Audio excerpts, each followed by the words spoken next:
tradicionalmente lo que es el estudio del tejido mieloide, el linfoide y también incluye lo que es la hemostasia.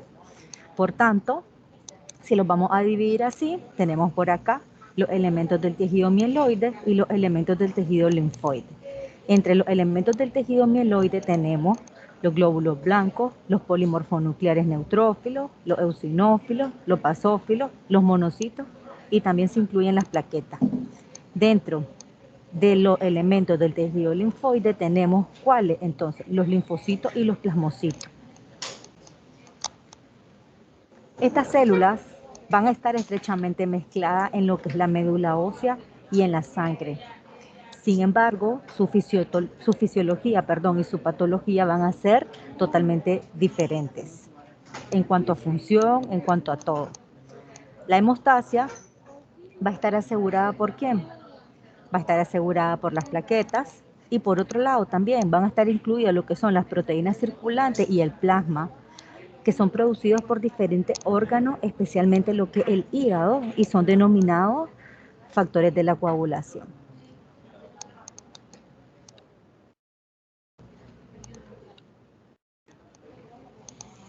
Entonces no podemos hablar de esto como introducción si no hablamos de la génesis celular. Entonces, ¿de dónde vienen o de dónde se generan o de dónde surgen las células sanguíneas? Entonces, todas las células sanguíneas van a provenir de una célula madre pluripotencial, de las cuales se van a generar y que se encuentren ¿dónde? En la médula ósea.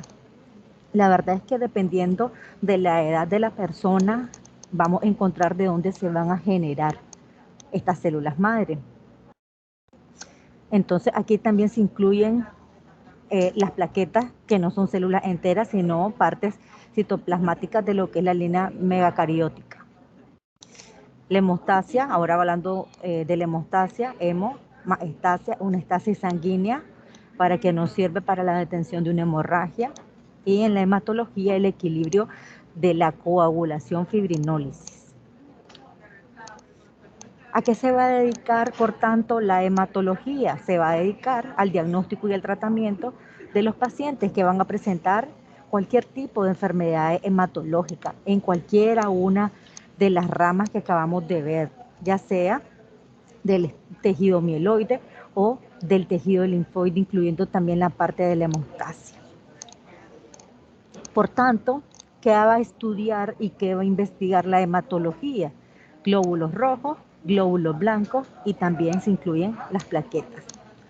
Los glóbulos rojos van a ser responsables ¿de qué? De transportar el oxígeno hacia los diferentes tejidos del cuerpo mediante la hemoglobina.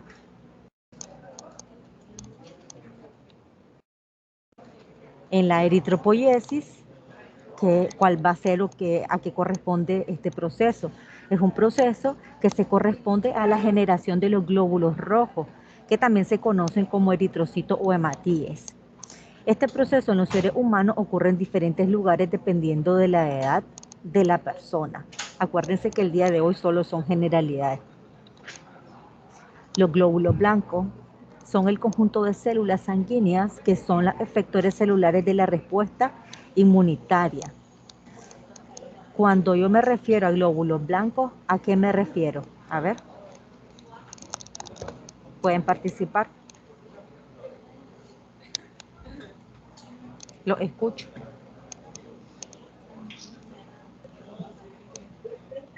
A los linfocitos, a todas esas células del sistema de defensa. A los leucocitos, ¿verdad? A los polimorfonucleares neutrófilos, los eosinófilos, etcétera. Excelente. Sigamos. Excelente. Todos, ¿verdad? Los efectores celulares de la respuesta inmunitaria. Ok, eso ya lo vimos. La granulopoiesis es el proceso que va a permitir que la generación de los neutrófilos, los basófilos y los eosinófilos. Y se genera a partir de ¿qué? De la línea mieloide. Entonces, línea mieloide, granulopoiesis. Las plaquetas van a ser fragmentos citoplasmáticos de 2 a 3 micrómetros de diámetro y van a ser un derivado de la fragmentación de sus células precursoras, los megacariocitos.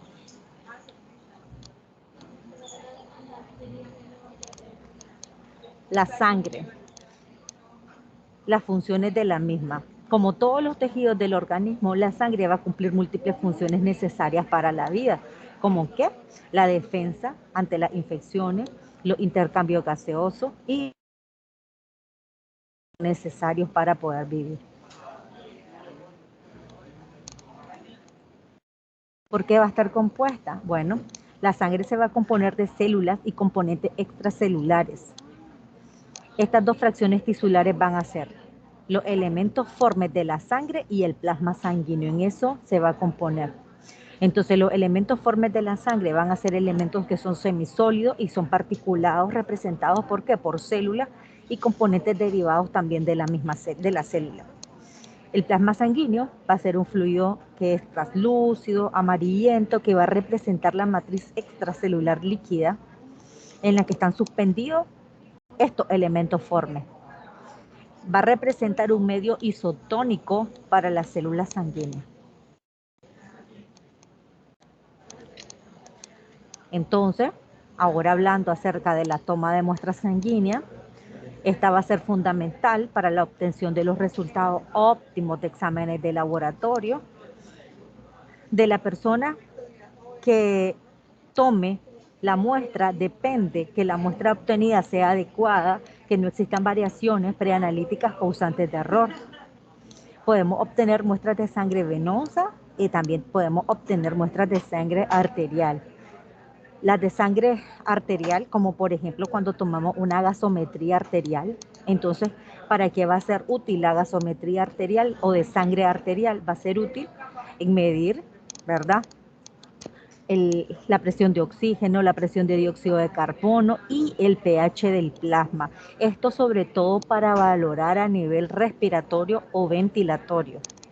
La sangre venosa, como la que tomamos normalmente, ¿verdad?, en los laboratorios para hacer los diferentes tipos de pruebas. Entonces las sustancias a analizar van a estar adecuadamente solubles y dispersas. Entonces la sangre venosa nos va a servir para todos los demás estudios que no sean para valorar meramente algo ventilatorio.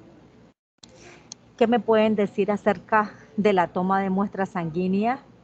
Que en esta parte de la toma de muestras sanguíneas incluye lo que es la... que se me hicieron, chicos. Okay.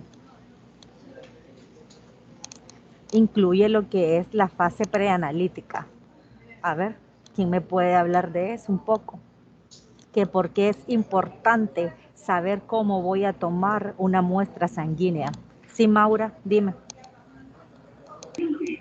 Bueno, como decía usted, es importante desde que el paciente llega al laboratorio, por ejemplo, si mandan exámenes que son para ver lo que son los electrolitos, entonces la mejor manera de tomar esa muestra es sin aplicar el torniquete, ya que la presión del torniquete puede afectar, alterar los resultados. Entonces, desde ahí se va viendo en la fase preanalítica, que desde antes de tomar la muestra, que se sigan todos los pasos correctamente, y si algunas pruebas ameritan, por ejemplo, esa de que no se use el torniquete, y si se usa, pues vamos a tener valores alterados y posterior pues se puede dar un mal diagnóstico y dar un mal tratamiento.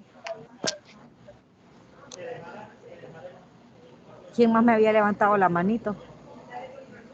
Doctora, yo quiero participar. Participe. También al momento de dejar mucho tiempo el torniquete puede causar una hemólisis, Excelente, que una hemólisis también. es destrucción de los eritrocitos. Ok, excelente. Entonces acuérdense que antes de todo esto y de la toma de la muestra, tenemos en nuestra fase preanalítica los factores que son modificables y no modificables del paciente, que también tenemos que tenerlo presente, porque nosotros o ustedes como bioanalistas, no es solamente analizar el estudio, también es hacer una adecuada toma de muestra, y todo es importante desde antes de que el paciente se tome la muestra. ¿Qué factores son los modificables y no modificables y que podrían afectar? ¿Quién me puede hablar de eso? ¿Quién recuerda? Lo vimos en fase preanalítica, lo vimos en flebotomía. A ver, Los no modificables serían la edad, el sexo y la raza de la persona. excelente, guarda. Raza, sexo, ¿verdad? Excelente. Esos son los factores no modificables. ¿Y cuáles son los factores modificables en los que nosotros tenemos que averiguar antes de tomar una muestra para poder tener un adecuado resultado?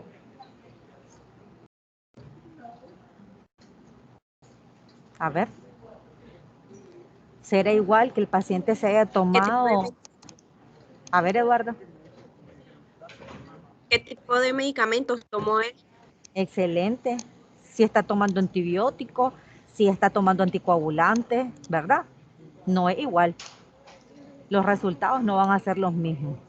Si ustedes están tomando, por ejemplo, tiempos de coagulación y el paciente está tomando anticoagulantes, ¿cómo le van a salir esos tiempos? Prolongados. ¿Otro? Aparte de los medicamentos, ¿otro?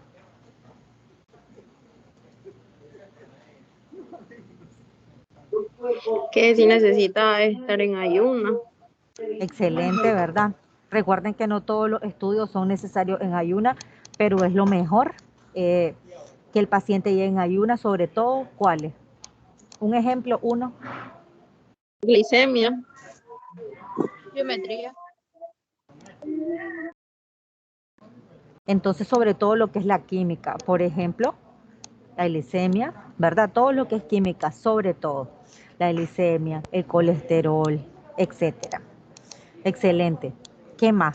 Y si el paciente, antes de llegarse a tomar la muestra a su laboratorio privado, se fue y corrió unos 4 o 5 kilómetros, ¿será que le afecta en algo al paciente?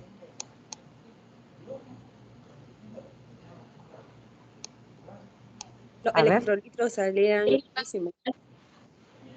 Ok. ¿Qué más? ¿Qué más tenemos que saber? Y si el paciente se tomó un café, una coca, también, ¿verdad? Bueno, vamos a seguir.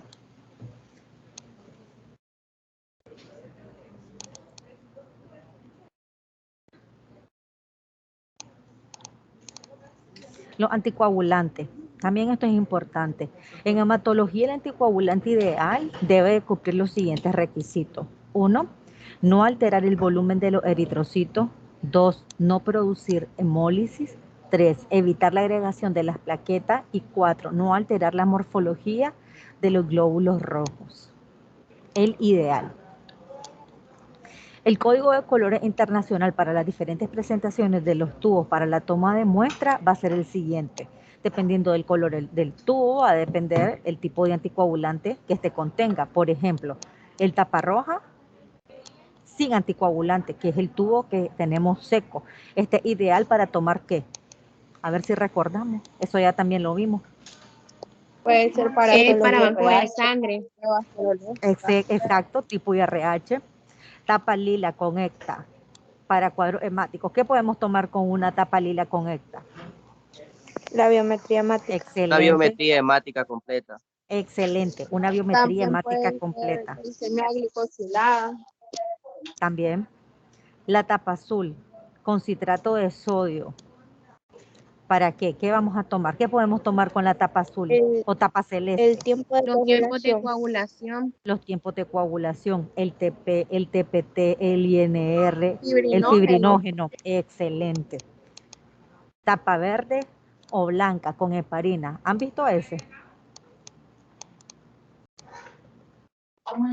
Doctora, yo he visto la participación de la heparina, por ejemplo, en algunas jeringas que son para tomar gasometría. He visto que ese es el anticoagulante que tiene.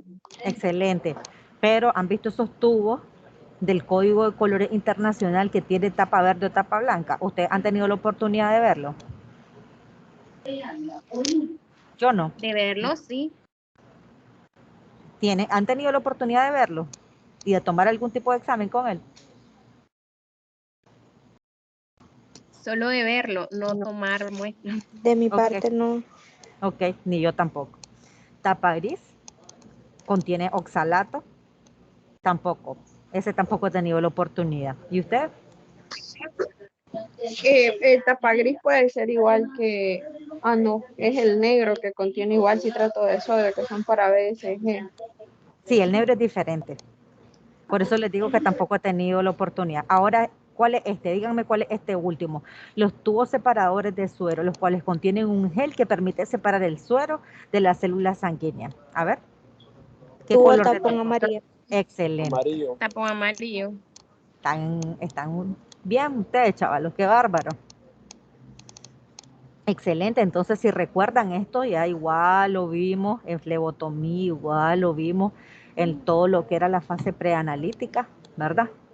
El rojo sin aditivo, suero para química y serología, el tapamaría contiene gel, ¿verdad? La muestra de suero, química o serología, tapa celeste, citrato para los tiempos de coagulación, el lila ecta para hematología, la biometría, el verde heparina para químico, para serología, el negro citrato, a ver, para las pruebas hepáticas, el gris fluoruro para glucosa.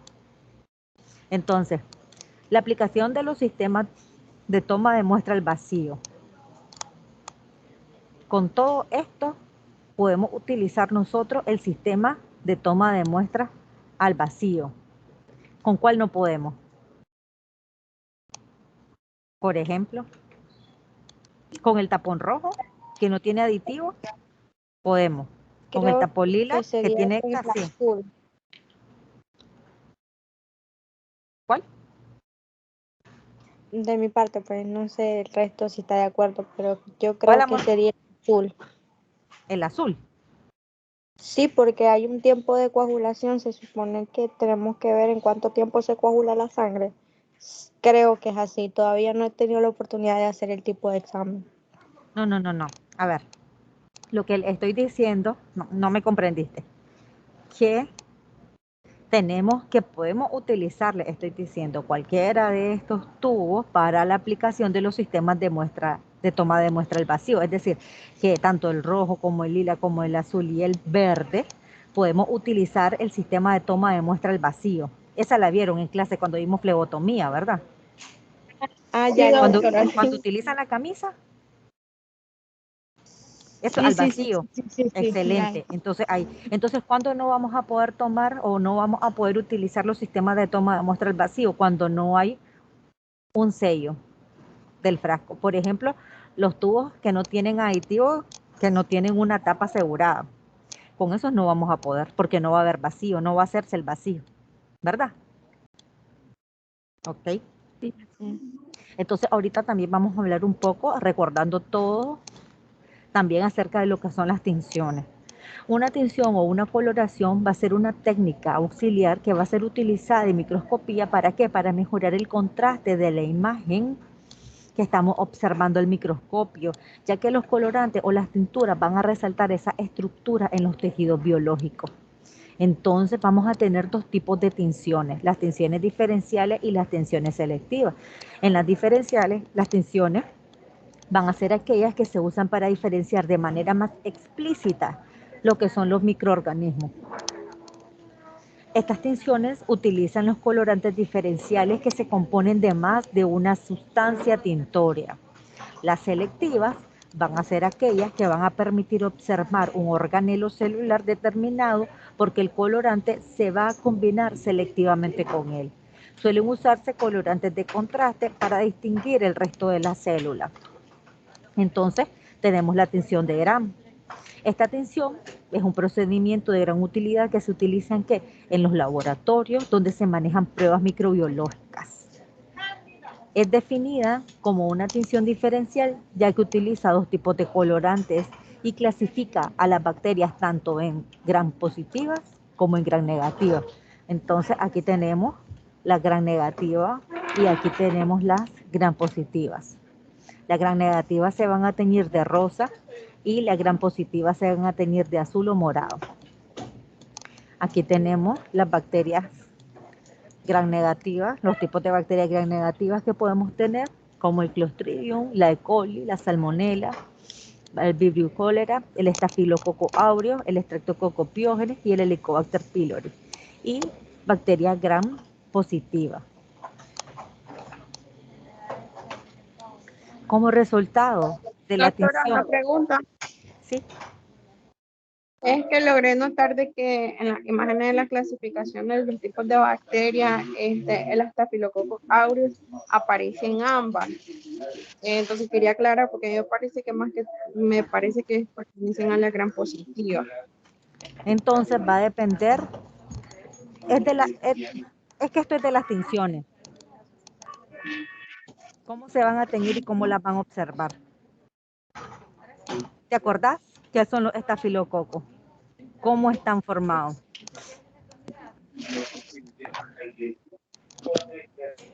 ¿Cómo dice? Si recuerdas los estafilococos, ¿cómo van a estar formados? ¿Cómo va a diferenciar un estafilococo y un estreptococo? Por su posición de Por la como forma el que tienen. racismo. A ver, recuerdan la forma. En cuanto a morfología bacteriana, a ver si recuerdan. El estafilococo se asemeja a racimos de uva. Y el estreptococo, Esas dice que se dividen en un solo plano y que forman así como secuencias de cuatro o pueden ser más similar a una cadena.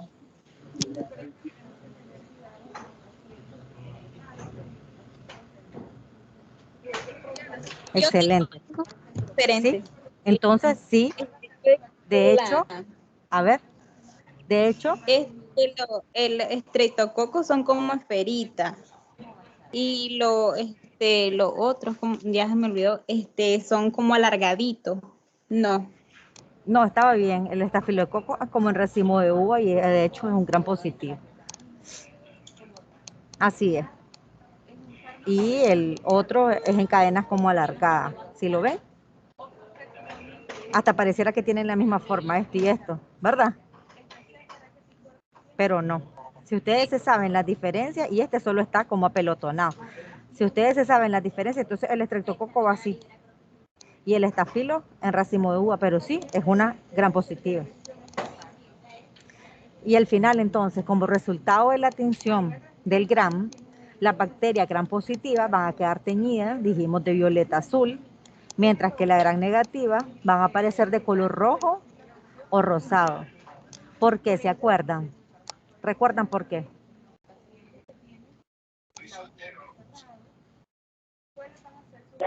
Es con referente a lo de la membrana que es de peptidoglucano.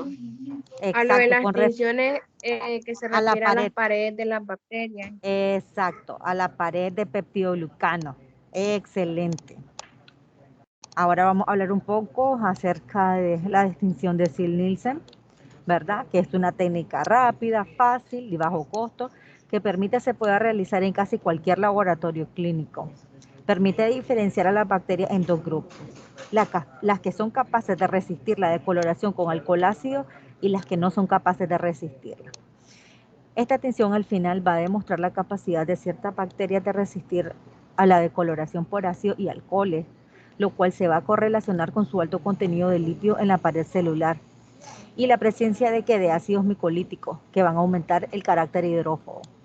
Una de las bacterias que va a representar esta característica, ¿verdad? Y que la conocemos todos, el Mycobacterium tuberculosis, que es el principal causante de lo que es la tuberculosis. Se va a utilizar para teñir micobacterias y otros microorganismos ácido resistentes. Se va a teñir con carbofucsina básica y van a resistir la decoloración con soluciones de alcohol ácido. Se realiza con una tinción en contra del fondo de azul de metileno y los microorganismos van a aparecer de color rojo sobre un fondo azul claro. Pueden observarlo, ¿verdad? Aquí tenemos los microorganismos rojos y todo el fondo azul claro. La tinción de Wright. Esta coloración es policromática, lo que quiere decir que va a generar varios colores dependiendo de la estructura que absorbe el colorante. Esta técnica de coloración ha sido utilizada para realizar recuentos diferenciales de glóbulos blancos y estudiar la morfología de los glóbulos rojos, plaquetas y leucocitos en sangre periférica y médula ósea. bastante van a utilizar esta tensión. Diferencia bien lo que es la morfología de los linfocitos, tiñendo el núcleo, ¿verdad? Lo que es púrpura y el citoplasma levemente azulado. Los agrupamientos de los ácidos nucleicos, las proteínas de los núcleos celulares y el citoplasma inmaduro reactivo van a fijar el azul beta, colorante básico, y la usina Y, el colorante ácido, se va a fijar a lo que es las proteínas. Entonces, ya saben que es una tinción de tipo Romanovsky, eosina y azul de metileno, ¿verdad? Que va a teñir el núcleo de los leucocitos y los neutrófilos. Entonces podemos observar las células teñidas y sus diferentes tipos de morfología. También vamos a hablar un poco acerca de las generalidades de bioseguridad. Recordemos que bioseguridad, biovida, seguridad, protección y defensa, asegurar o proteger la vida del contacto accidental con agentes que son potencialmente nocivos, tanto el individuo como el medio ambiente. Recuerden de que van a estar trabajando en laboratorios clínicos, por tanto, deben de protegerse tanto ustedes como las demás personas del lugar. Bioseguridad es un término que se utiliza para referirse a qué? A los principios, técnicas y prácticas que son aplicadas con el fin de evitar la exposición no intencional a patógenos y toxinas o su liberación intencional. Por tanto, ustedes como personal de salud van a asumir la bioseguridad con actitud y conducta que va a disminuir el riesgo de adquirir algún tipo de infección accidental. ¿Cómo qué? Denme 2 ejemplos.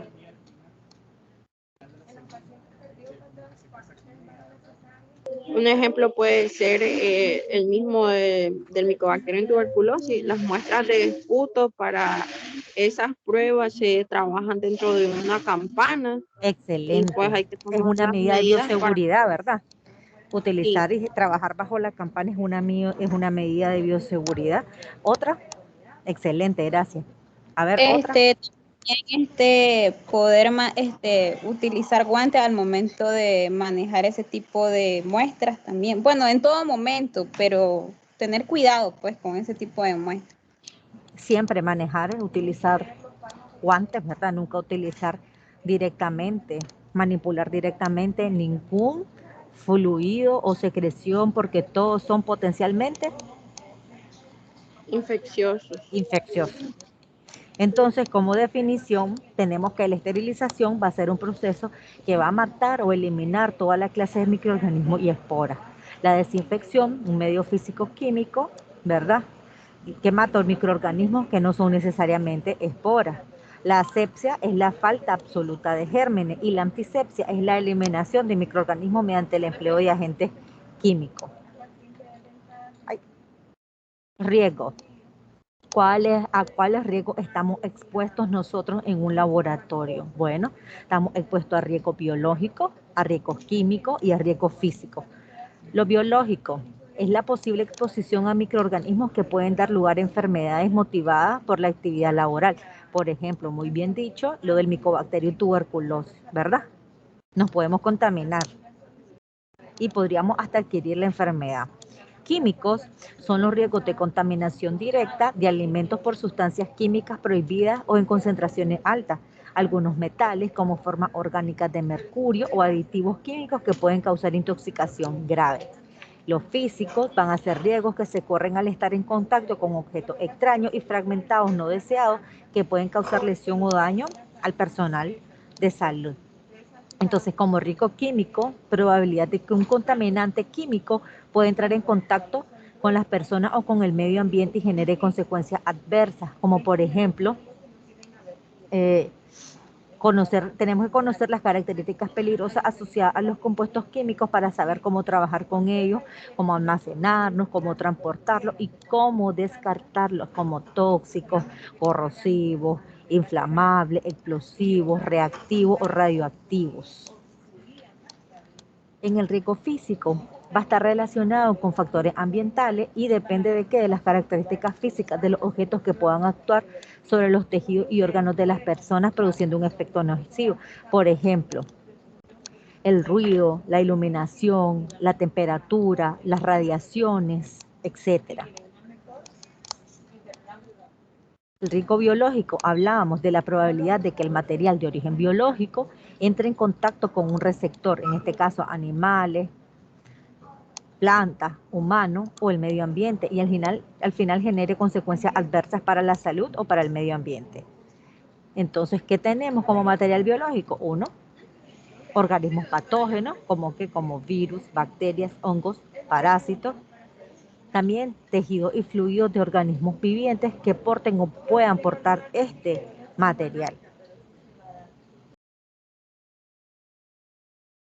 Entonces vamos a tener principios de bioseguridad, la universalidad, el uso de barreras, medidas de eliminación de materiales contaminados, eliminación de materiales tóxicos, la ética y la bioética.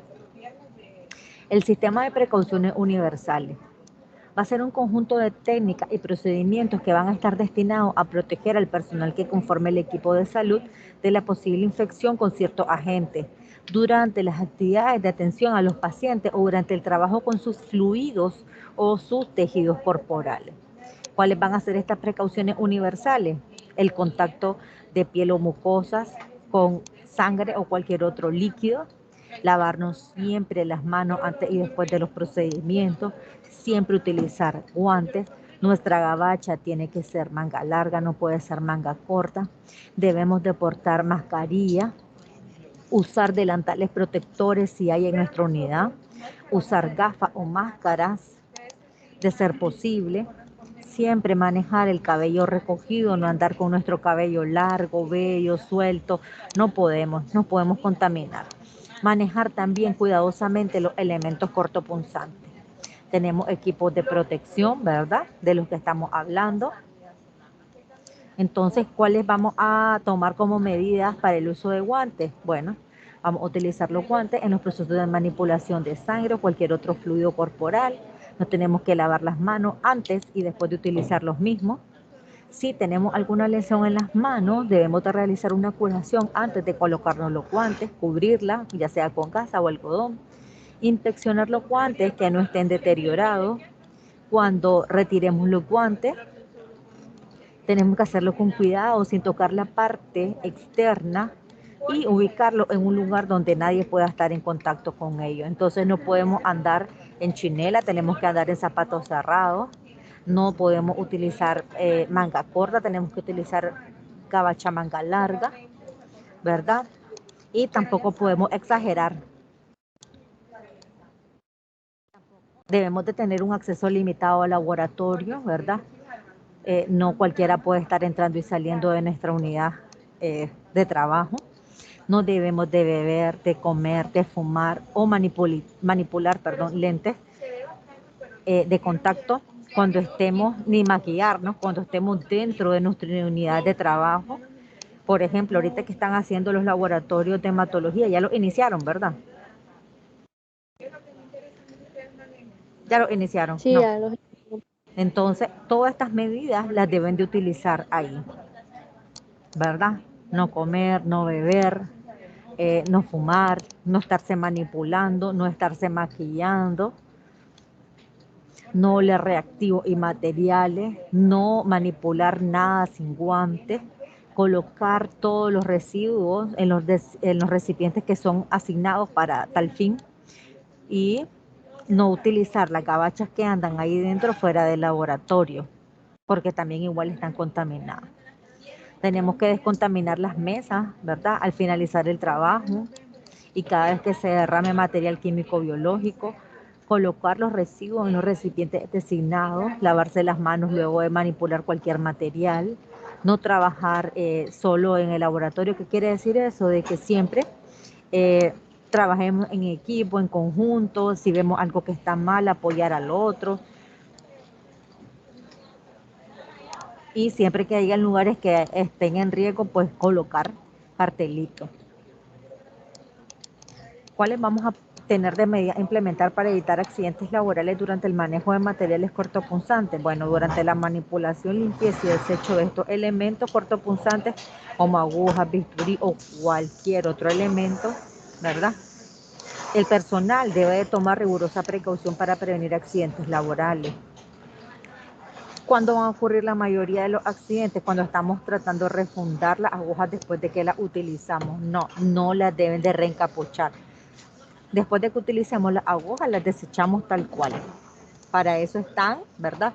Los recipientes para desechar los cortopunzantes. Deben ser eliminados en caja para desechos cortopunzantes, las cuales tienen que ser duras y no tienen que ser de plástico. Ya saben que las agujas deben de ser eliminadas sin reencapuchar, no se deben de doblar ni volver, como les dije, a reencapuchar. ¿Cuál es la importancia de bioseguridad en los centros hospitalarios? Bueno, es importante ya que es útil y de gran ayuda para prevenir y reducir la transmisión de riesgos biológicos, accidentes por exposición a sangre o cualquier u otro fluido corporal. También se basa en cuál enfoque de proteger al medio ambiente e igual impedir la su degradación con el uso de sustancias peligrosas, manejo de desecho de residuos hospitalarios, entre otros. Y esto nos da a conocer lo que es la importancia de utilizar los elementos de protección personal para el cuidado tanto del paciente como nosotros mismos, para brindar una atención de calidad y segura. Entonces les agradezco por su atención.